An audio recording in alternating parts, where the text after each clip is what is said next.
Welcome to the Tech Egg. Don't get scrambled. Enjoy the video. You're starting now. Open Settings and verify your device model and iOS version so the App Store is compatible.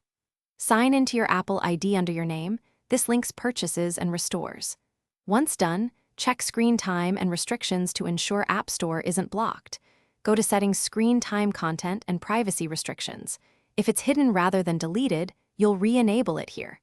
These steps set up permissions and identity before reinstalling.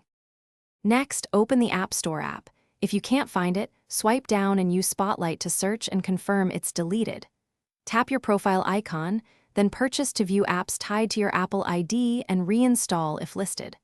Alternatively, go to the App Library and long press empty space to access the App Store re-download option.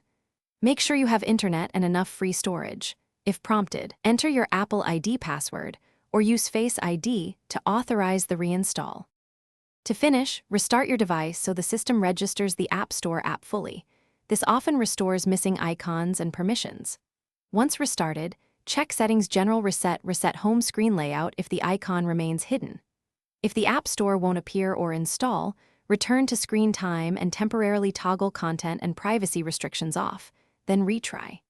If problems persist, sign out of Apple ID and sign back in or update iOS. These steps refresh account and systems.